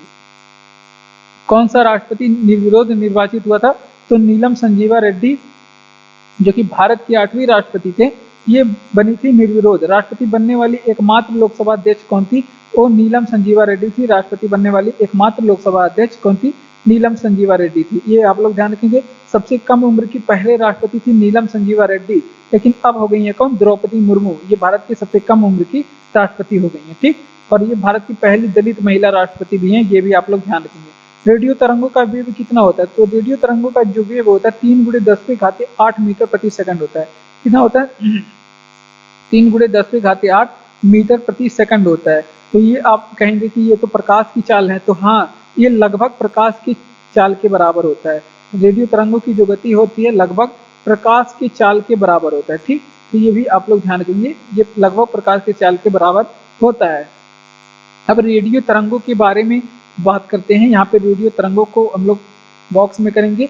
अगर आपसे पूछे कि रेडियो तरंगे गमन कहाँ पे, किस मंडल में करती हैं, तो समताप मंडल में ये गमन करती है। कहाँ पे, रेडियो तरंगों का जो गमन है वो आयन मंडल में होता है। एरोप्लेन गमन करता है कहाँ पे, समताप मंडल में। और रेडियो तरंगों का जो गमन है वो आयन मंडल में होता है। कहाँ पे, आयन मंडल में रेडियो तरंगों का गमन होता है। अगर आपसे पूछे कि रेडियो तरंगों की जो आवृत्ति होती है वो कितनी होती है, तो रेडियो तरंगों की जो आवृत्ति होती है ये 30 हर्ट्ज से, अगर आपसे पूछे कि रेडियो तरंगों को और क्या कहा जाता है, तो रेडियो तरंगों को अगर आपसे पूछे कि क्या कहा जाता है, तो इसे अवरक्त किरण कहा जाता है, या फिर इंफ्रारेड तरंगे भी कहा जाता है। क्या कहा जाता है, अवरक्त। रेडियो तरंगों को अवरक्त तरंग कहा जाता है। और रेडियो तरंगों का पता किससे लगाया जाता है, तो फोटोमीटर के द्वारा रेडियो तरंगों का पता लगाया जाता है। किससे, फोटोमीटर के द्वारा। और रेडियो तरंगों की अगर आपसे पूछे कि खोज किसने की थी, तो हर्शेल नामक वैज्ञानिक ने रेडियो तरंगों की खोज की थी। किसने, हर्शेल नामक वैज्ञानिक ने। और रेडियो तरंगे जो होती हैं वो विद्युत चुंबकीय तरंगे होती है। कैसी तरंगे होती हैं, विद्युत चुंबकीय तरंगे होती हैं। रेडियो तरंगे कैसी तरंग होती है, विद्युत चुंबकीय तरंग होती है। ये भी आप लोग ध्यान रखेंगे। और जैसे रेडियो तरंग कौन कौन सी है, जैसे आपका हो गया गामा किरण, ये रेडियो तरंग हो गई। गामा किरण ये कैसी तरंगे होती है? रेडियो तरंग होती है, इंफ्रारेड तरंगे होती हैं। और एक्सरे तरंग, ये भी एक्सरे जो तरंग होती है वो भी रेडियो तरंग होती है। पराबैंगनी जो तरंग होती है रेडियो तरंग होती है, पराबैंगनी। उसके बाद माइक्रोवेव, ये सभी कैसी तरंगे हैं?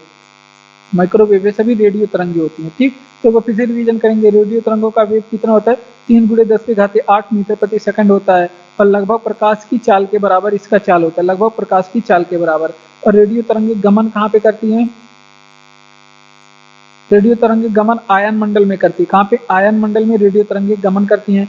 और इसे क्या कहा जाता है? अवरक्त तरंग कहा जाता है। रेडियो तरंगों को क्या कहा जाता है? अवरक्त तरंग कहा जाता है। और ये रेडियो तरंगे जो होती है विद्युत चुम्बकीय तरंगे होती है। कैसी तरंगे? विद्युत चुम्बकीय तरंगे होती है, जिसका पता फोटोमीटर से लगाया जाता है। किससे? फोटोमीटर से। रेडियो तरंगे की खोज किसने किया था? हर्शेल ने रेडियो तरंगों की खोज किया था। जैसे इंफ्रारेड तरंगे, जिसे गामा किरण कहते हैं, एक्सरे किरण कहते हैं, पराबैंगनी किरण कहते हैं, या फिर माइक्रोवेव, ये सभी रेडियो तरंगे हैं। ठीक, इतनी चीजें आप लोग यहाँ पे ध्यान रखेंगे। बढ़ते हैं अपने अगले प्रश्न की ओर। अगला प्रश्न है, एमएस प्रसारण, एफएम प्रसारण बैंड किस रेंज से किस रेंज के बीच में होता है? तो एमएस प्रसारण जो बैंड की रेंज होती है उसे क्या कहते हैं? वेरी हाई फ्रीक्वेंसी रेंज होती है। क्या होती है? Very high frequency range. अब वेरी हाई फ्रीक्वेंसी रेंज के कितने रेंज के अंतर्गत आते हैं? तो ये होता है 30 मेगा हर्ट्ज से 300 मेगा हर्ट्ज। यहाँ पे एफएम रेडियो की बात हो रही है। 30 मेगा हर्ट्ज से होता है 300 मेगा हर्ट्ज। ठीक, तो ये मेगा हर्ट्ज में रेडियो तरंगों का मापन किया जा रहा है। ये भी आप लोग यहाँ पे आप लोग ध्यान रखेंगे। इसकी ये आवृत्ति होती है, रेडियो तरंगों की ये आवृत्ति होती है। ठीक, या फिर रेंज इसे बोलते हैं। अब बात करते हैं, अगर आपसे पूछे कि भारत में रेडियो का प्रसारण की शुरुआत कब हुई थी, तो यहाँ पे अब ये सारी चीजें भारत में अगर आपसे पूछे कि पहली बार रेडियो का प्रसारण कब हुआ था, तो भारत में जो पहली बार रेडियो का प्रसारण है वो 1923 में हुई थी। और जो शुरुआत है 1923 में। लेकिन अगर आपसे पूछे कि औपचारिक रूप से शुरुआत कब मानी जाती है, औपचारिक औपचारिक रूप से शुरुआत कब मानी जाती है, तो औपचारिक रूप से जो रेडियो की शुरुआत है वो 1927 को मानी जाती है। और ये जो औपचारिक रूप से जो रेडियो की शुरुआत हुई थी वो मुंबई से कोलकाता के बीच में हुई थी। ये भी प्रश्न पूछा जाता है, जैसे रेल के बारे में प्रश्न पूछा जाता है, तो मुंबई से कोलकाता के बीच में औपचारिक रूप से रेडियो तरंगों की शुरुआत हुई थी। अगर आपसे पूछे कि इसमें रेडियो का राष्ट्रीयकरण कब किया गया था, भारत में रेडियो का राष्ट्रीयकरण कब किया गया था, तो भारत में रेडियो का जो राष्ट्रीयकरण है 1930 में किया गया था। कब? 1930 में किया गया था। एक बार फिर से, एमएस प्रसारण बैंड किस रेंज से किस रेंज के बीच में होता है, तो वेरी हाई फ्रीक्वेंसी रेंज होता है, जो कि ये होता है 30 मेगा हर्ट्ज से लेकर 300 मेगा हर्ट्ज के बीच में। 30 मेगा हर्ट्ज से लेकर 300 मेगा हर्ट्ज के बीच में होता है। भारत में रेडियो का प्रसारण कब किया गया था? सबसे पहले तो भारत में रेडियो का प्रसारण सबसे पहले 1923 में किया गया था, और औपचारिक रूप से रेडियो की शुरुआत 1927 में हुई थी। कब? 1927 में। लेकिन मुंबई से कोलकाता के बीच में रेडियो की शुरुआत हुई थी। ये दोनों प्रश्न आप लोग ध्यान रखेंगे।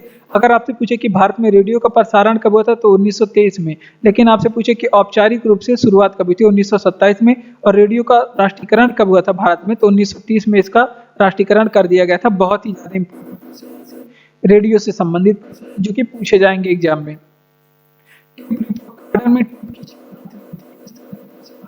उत्तर प्रदेश के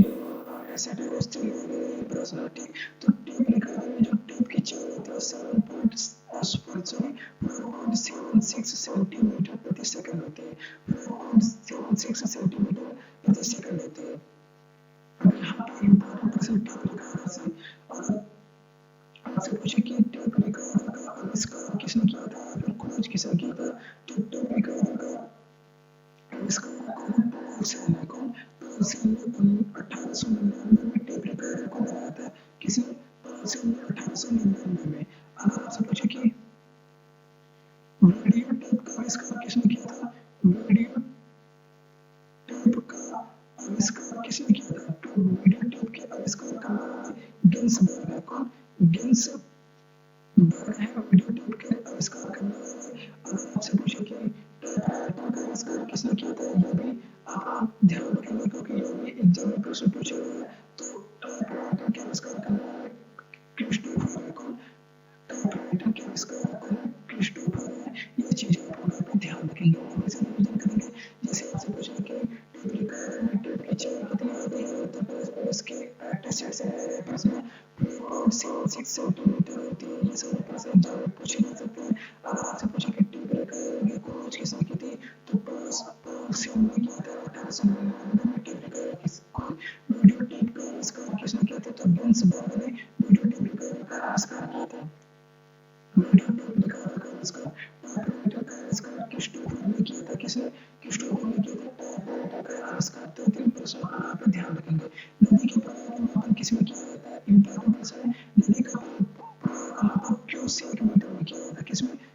इसका निर्धारण नदी के प्रवाह का मापन किया जाता है। अगर वही आपसे पूछे कि हवा की गति किसमें मापी जाती है, हवा की गति किस चीज से मापी जाती है, तो हवा की गति के मापने का वो किसमें मापते हैं एनीमोमीटर से। हवा की गति मापते हैं एनीमोमीटर से, ठीक। तो ये भी चीज आपको ध्यान रखना, एनीमोमीटर से हवा की गति मापी जाती है। और समुद्र की गहराई किससे मापते हैं, तो समुद्र की गहराई नापने का काम फेरोमीटर से किया जाता है। किससे, फेरोमीटर से समुद्र की गहराई को मापने का काम किया जाता है। अगर आपसे पूछो कि समुद्री दूरी मापने का, समुद्री दूरी मापने का जो होता है उसको किस में मापते हैं, तो समुद्री दूरी नॉटिकल मील में मापते हैं। किसमें, नॉटिकल मील से मापते हैं। ये नॉटिकल मील से समुद्री दूरी मापते हैं। नॉटिकल मील को क्या कहते हैं, समुद्री मील कहते हैं, ठीक। इससे मापा जाता है समुद्री दूरी, या फिर आप किलोमीटर से नहीं मापते हैं, ठीक।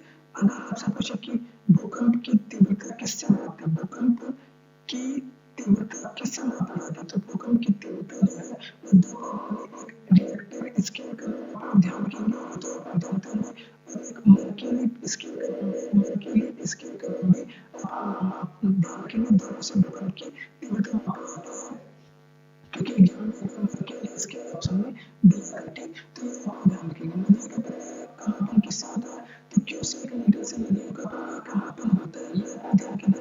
हवा की गति किससे मापी जाती है, तो एनीमोमीटर से हवा की गति मापी जाती है। किससे हवा की गति, एनीमोमीटर। समुद्र की गहराई फेरोमीटर से मापा जाता है। उसके बाद समुद्र की दूरी के मापने के काम नॉटिकल मील से मापते हैं, या फिर इसे समुद्री मील कहते हैं। भूकंप की तीव्रता रिएक्टर स्केल से मापते हैं, या फिर मर्क्यूरी प्रणाली से भी भूकंप की तीव्रता मापी जाती है। तो ये सारे प्रश्न भारत में अगला प्रश्न क्या है, अगला प्रश्न, कि सुपरसोनिक स्पीड मापने की यूनिट क्या है, तो सुपरसोनिक जो मापने की यूनिट है मैक मापते हैं। एक मैक बराबर क्या होता है, मैक का फॉर्मूला भी आप ध्यान रखेंगे। तो वस्तु की गति, मैक का फॉर्मूला क्या होता है, मैक का बराबर क्या होता है, वस्तु की गति, वस्तु की गति बटा मध्यम ध्वनि की गति। क्या होता है, वस्तु की गति बटे मध्यम ध्वनि की गति, ये होता है आपका मैक बराबर, ठीक। ध्वनि की, वस्तु की गति बटे मध्यम ध्वनि की गति, ये होता है मैक बराबर फॉर्मूला, ठीक। तो ये फॉर्मूला याद रखेंगे। जैसे सुपरसोनिक एक मिसाइल आप देखें, जैसे ब्रह्मोस मिसाइल, ये कैसी मिसाइल है, तो ब्रह्मोस मिसाइल ये भारत की मिसाइल है। और ये जो है सुपरसोनिक क्रूज मिसाइल, कैसी है, supersonic cruise missile. BrahMos missile जो है ये सुपरसोनिक जो है क्रूज मिसाइल है, ठीक। ये आप ध्यान रखेंगे। और ब्रह्मोस मिसाइल का आपसे पूछा कि निर्माण किसने किया, तो इसने भारत और रूस दोनों ने मिलकर के ब्रह्मोस मिसाइल का निर्माण किया था। किसने, भारत और रूस दोनों ने मिलकर के, सुपरसोनिक स्पीड मापने की यूनिट का नाम क्या है, तो मैक्सिमम तो सुपरसोनिक स्पीड क्या होता है, वस्तु की गति बटे माध्यम में ध्वनि की गति, वस्तु की गति बटे उसी माध्यम में ध्वनि की गति। जैसे ब्रह्मोस एक सुपरसोनिक क्रूज मिसाइल है, और इसका निर्माण किसने किया था, भारत और रूस दोनों ने मिलकर के ब्रह्मोस का निर्माण किया था। खदानों के संरक्षण हेतु किसका प्रयोग किया जाता है, तो खदानों के संरक्षण हेतु सोडियम बेंजोएट का प्रयोग किया जाता है। किसे, सोडियम बेंजोएट का प्रयोग किया जाता है। किसमें, खदानों को मापने के लिए सोडियम बेंजोएट का प्रयोग किया जाता है। अगर आपसे पूछे कि सोडियम का फॉर्मूला है, तो सोडियम का फॉर्मूला NaCl H5, ये होता है आपके फॉर्मूला सोडियम का, सोडियम बेंजोएट का। और अगर आपसे पूछे कि वाशिंग सोडा जिसे धावन सोडा बोलते हैं, वाशिंग सोडा जिसे धावन सोडा भी बोलते हैं, इसका पास को क्या कहते हैं, सोडियम कार्बोनेट कहते हैं। क्या कहते हैं, सोडियम कार्बोनेट कहते हैं। और सोडियम कार्बोनेट का अगर आपसे पूछे कि फॉर्मूला, तो सोडियम कार्बोनेट का फॉर्मूला Na2CO3 होता है। क्या होता है, Na2CO3 होता है इसका फॉर्मूला। ये आप ध्यान रखेंगे सोडियम कार्बोनेट का। अगर आपसे पूछे कि बेकिंग सोडा का फॉर्मूला होता है, बेकिंग सोडा जो कि खाने का सोडा होता है, बेकिंग सोडा खाने में प्रयोग किया जाता है। और इसका जो फॉर्मूला होता है वो होता है NaHCO3, इसका फॉर्मूला होता है। क्या होता है, NaHCO3 इसका फॉर्मूला होता है। और बेकिंग सोडा को क्या कहते हैं, सोडियम बाइकार्बोनेट कहते हैं। क्या कहते हैं इसे? सोडियम बाइकार्बोनेट बोलते हैं। ठीक, तो ये चीज आप लोग ध्यान रखेंगे, इसे सोडियम बाइकार्बोनेट बोलते हैं। और आपको गैस के बारे में बताएंगे, गैस के बारे में बताएंगे। तो इसका क्या, इसको क्या बोलते हैं? सोडियम सिलिकेट बोलते हैं। ये किसका होता है? सोडियम सिलिकेट का होता है। अगर जो हमारा होता है सोडियम सिलिकेट का होता है। तो ये चीजें आप लोग ध्यान रखेंगे। खाद्यान्न के साथ बचेंगे तो किसका फॉर्म? सोडियम बन जाएगा। क्या होता है? खाद्यान्न को साथ छोड़ो तो अगर आपसे पूछे किसका फॉर्म? NaCC प्लस फॉस्फोरस का फॉर्म होता है सोडियम नाइट्रेट का। ऐसे सोडियम का एग्जाम में पूछा गया है, ये इंपॉर्टेंट क्वेश्चन एग्जाम में पूछा गया है। ऐसे सोडियम का बैलेंस होता है सोडियम क्लोराइड होता है, जिसका फॉर्मूला Na2CO3 होता है। और बेकिंग सोडा जिसे खाने का सोडा बोलते हैं, इसको बोलते हैं सोडियम बाइकार्बोनेट। इसे क्या बोलते हैं? Sodium bicarbonate. इसका जो फॉर्मूला होता है NaCO3 होता है। क्या होता है? NaCO3। और जिसे सोडियम सिलिकेट बोलते हैं। क्या होता है? सोडियम सिलिकेट बोलते हैं। तो ये सारी चीजों का आप ध्यान देंगे। किसका लोग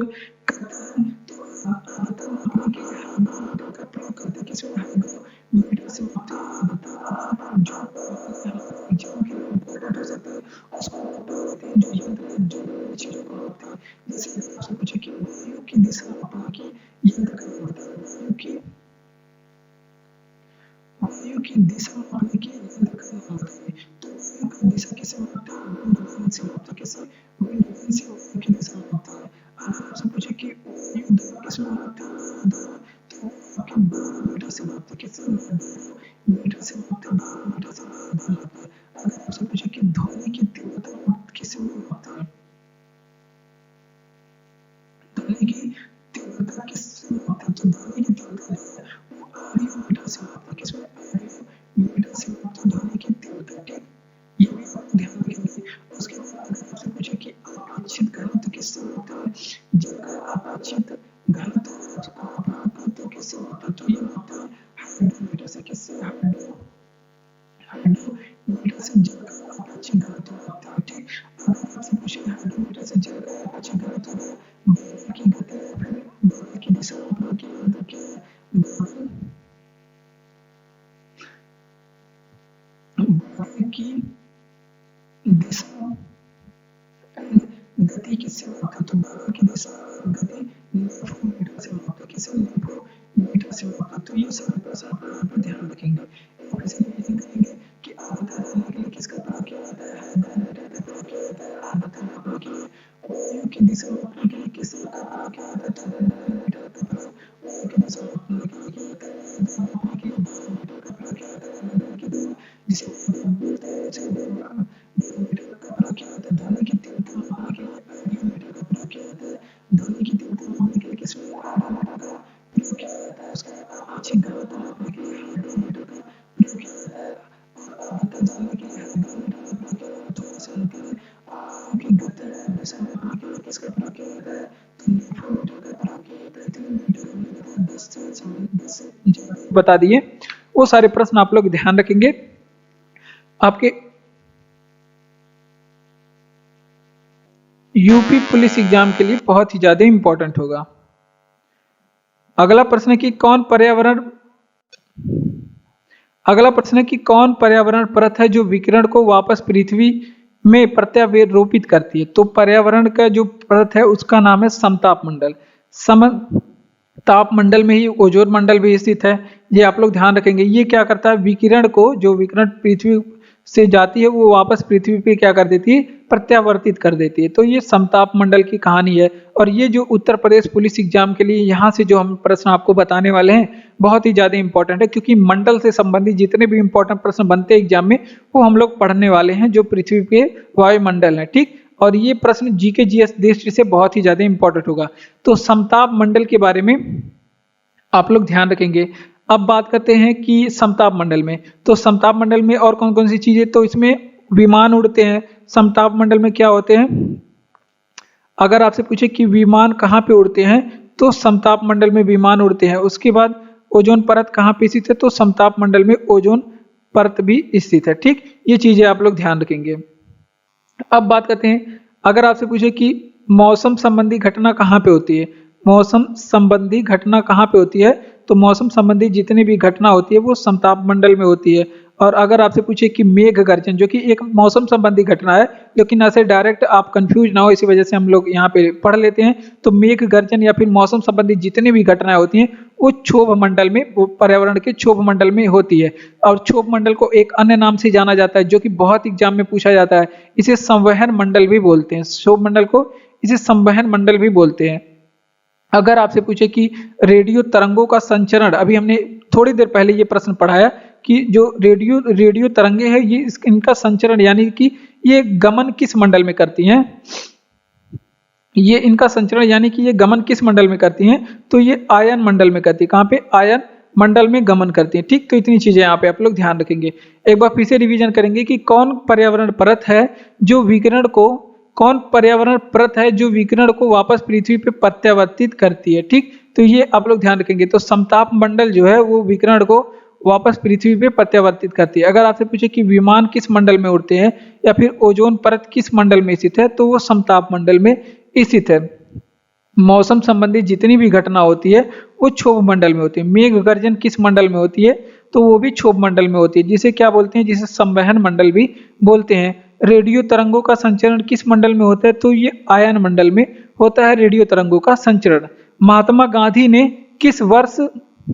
महात्मा गांधी कांग्रेस के अध्यक्ष किस वर्ष बने? बहुत ही ज्यादा इंपॉर्टेंट प्रश्न है। यहाँ से प्रश्न एग्जाम में कांग्रेस से संबंधित जो अधिवेशन है वहां से प्रश्न पूछे जाते हैं, और इस प्रश्न में जो हम लोग प्रश्न पढ़ने वाले हैं इंपॉर्टेंट प्रश्न, वो आपके एग्जाम के लिए महत्वपूर्ण है। 1924 में महात्मा गांधी ने कांग्रेस के बेलगांव अधिवेशन की अध्यक्षता की थी। कहाँ पे? बेलगांव अधिवेशन की अध्यक्षता की थी। और बेलगांव अधिवेशन ये किस राज्य में हुआ था? अगर आपसे पूछिए बेलगांव अधिवेशन ये कहाँ पे? कर्नाटक में हुआ था। कहाँ पे? कर्नाटक का एक राज्य है बेलगांव, वहां पे हुआ था। और ये किस नंबर का था? तो ये 40 नंबर का अधिवेशन था। अब कांग्रेस के बारे में इंपॉर्टेंट प्रश्न, कांग्रेस की जो अधिवेशन हुआ था, अगर आपसे पूछे कि कांग्रेस की पहली महिला अध्यक्ष कौन थी? कांग्रेस की पहली महिला अध्यक्ष कौन थी? तो कांग्रेस की पहली महिला अध्यक्ष एनी बेसेंट बनी थी। कौन? एनी बेसेंट बनी थी, आयरलैंड की थी एनी बेसेंट। कांग्रेस की पहली महिला अध्यक्ष 1917 में, और ये कोलकाता अधिवेशन की अध्यक्षता की थी। कहाँ पे? कोलकाता। अगर आपसे पूछे कि कांग्रेस की पहली भारतीय महिला अध्यक्ष कौन थी? कांग्रेस की ये है कांग्रेस की पहली महिला अध्यक्ष। लेकिन अगर आपसे पूछे कि कांग्रेस की पहली भारतीय महिला अध्यक्ष कौन थी, तो उनका नाम क्या हो जाएगा? सरोजिनी नायडू। कौन? सरोजिनी नायडू कांग्रेस की पहली भारतीय महिला अध्यक्ष थी, और ये 1925 के कानपुर अधिवेशन की अध्यक्षता की थी। कानपुर अधिवेशन जो था उसकी अध्यक्षता की थी। तो ये इंपॉर्टेंट प्रश्न है यहाँ पे, कांग्रेस के अधिवेशन से ये इंपॉर्टेंट प्रश्न है जो कि आपके एग्जाम के लिए बहुत ही ज्यादा इंपॉर्टेंट होगा। ठीक, तो एक बार फिर से, महात्मा गांधी ने कांग्रेस के अध्यक्ष किस वर्ष बने थे? तो महात्मा गांधी कांग्रेस के अध्यक्ष एकमात्र बार बने थे, वो भी 1924 में, और वो जो था बेलगांव का अधिवेशन था और कर्नाटक में हुआ था। 40 नंबर का अधिवेशन था। और कांग्रेस की पहली महिला अध्यक्ष पूछे तो एनी बेसेंट बताएंगे। एनी बेसेंट 1917 में कांग्रेस का अधिवेशन हुआ था, और ये कोलकाता में हुआ था, ये आप लोग ध्यान रखेंगे। उसके बाद कांग्रेस की पहली भारतीय महिला अध्यक्ष पूछे तो उनका नाम सरोजिनी नायडू था। 1925 के कानपुर अधिवेशन की ये अध्यक्षता की थी। ठीक, ये उत्तर प्रदेश की पहली महिला राज्यपाल भी बनी थी। ठीक, तो क्रीमी लेयर का संबंध किससे है? तो क्रीमी लेयर जो एक शब्द है, ये जो संबंधित है सामाजिक एंड आर्थिक हालात से। सामाजिक एंड आर्थिक हालात से ये संबंधित है। ठीक, तो ये आप लोग ध्यान रखेंगे, ये किससे संबंधित है? सामाजिक और आर्थिक हालात से। और बात करते हैं क्रीमी लेयर, ये आपसे पूछे कि शब्द किसने दिया था? क्रीमी लेयर शब्द किसने दिया था? तो 1971 में सत्तानाथन आयोग के द्वारा क्रीमी लेयर शब्द का प्रयोग किया गया। किस आयोग के द्वारा? सत्तानाथन आयोग द्वारा सबसे पहले क्रीमी लेयर शब्द दिया गया था। और क्रीमी लेयर का अर्थ अब हम आपको समझाते हैं। जैसे देखिए, अति पिछड़ा वर्ग जो होते हैं, क्रीमी लेयर क्या है? तो अति पिछड़ा वर्ग जो होता है, अति पिछड़ा वर्ग जिसे हम लोग क्या बोलते हैं? OBC, other backward caste. तो ये इसकी एक श्रेणी है। क्रीमी लेयर जो है वो ओबीसी की एक श्रेणी है, और इसके तहत क्या किया जाता है? इसमें कौन से लोगों को रखा जाता है? ऐसे ओबीसी वर्ग के लोग जो जिनकी क्या है?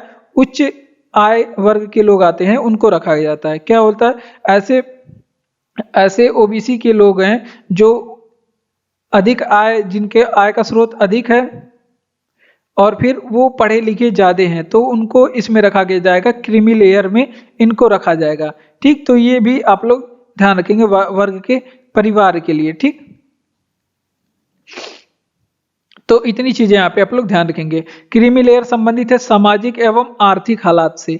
ये प्रश्न आपके प्रैक्टिस सेट से लिया गया है, सामाजिक एवं आर्थिक हालात से। और क्रीमी लेयर शब्द सबसे पहले 1971 में सत्तानाथन आयोग ने दिया। किसने? सत्तानाथन आयोग ने दिया। अति पिछड़ा वर्ग जो होते हैं उनके लिए, जिसे क्या बोलते हैं, ओबीसी, अदर बैकवर्ड कास्ट, इनकी एक श्रेणी है क्रीमी लेयर। और इसमें ऐसे ओबीसी के लोगों को रखा जाएगा जो अमीर हैं और अधिक पढ़े लिखे हैं। ठीक, तो ये थी क्रीमी लेयर शब्द। ठीक, ये इंपॉर्टेंट है आपके एग्जाम के लिए, याद रखिएगा। बढ़ते हैं अपने अगले प्रश्न की ओर। और अगला प्रश्न है कि गोल्डन पेन ऑफ फ्रीडम पुरस्कार किससे संबंधित है? तो गोल्डन पेन ऑफ फ्रीडम पुरस्कार जो है वो पत्रकारिता से संबंधित है। किससे?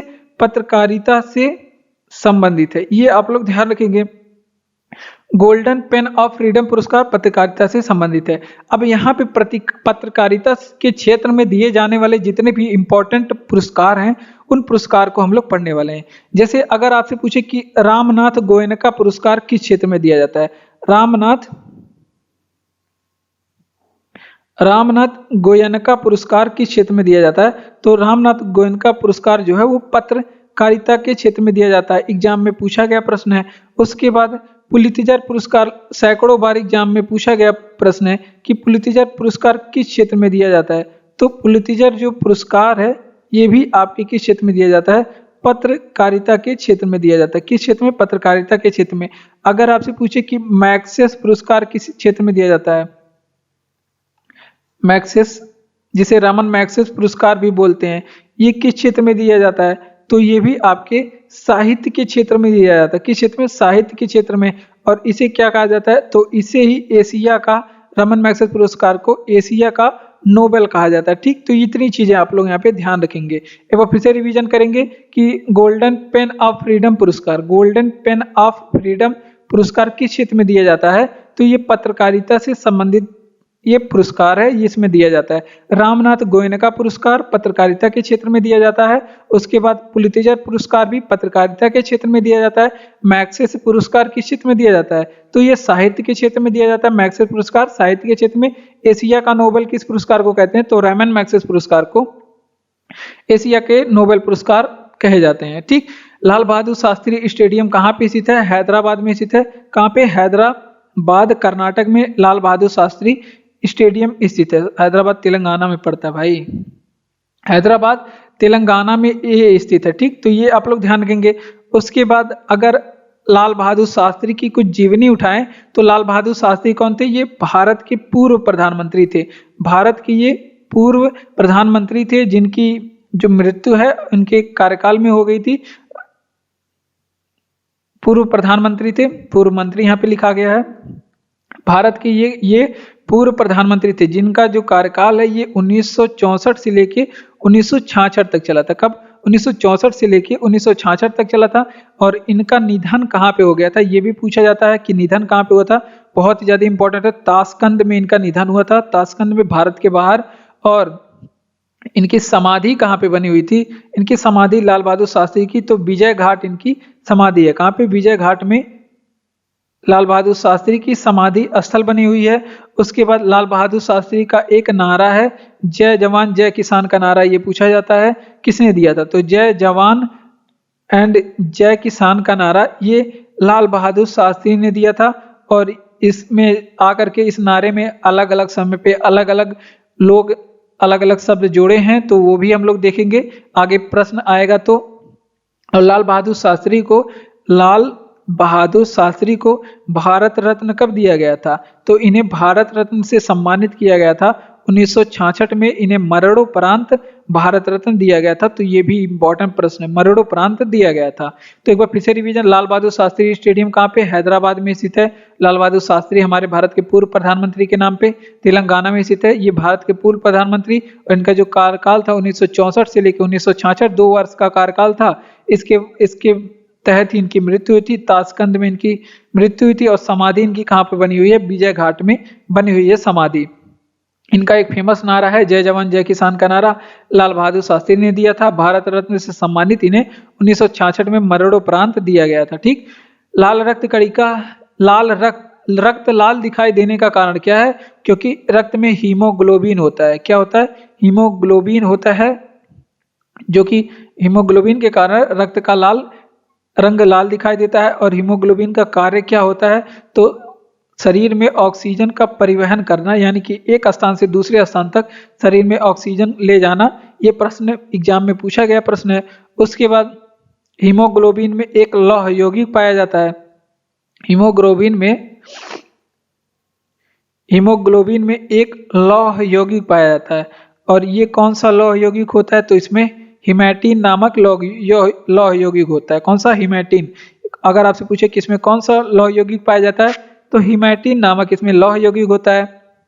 हीमोग्लोबिन की कमी से अगर आपसे पूछे कि कौन सा रोग हो जाता है, तो हीमोग्लोबिन की कमी से एनीमिया नामक रोग हो जाता है, जिसे क्या कहते हैं? रक्ताल्पता या रक्त क्षीणता भी बोलते हैं।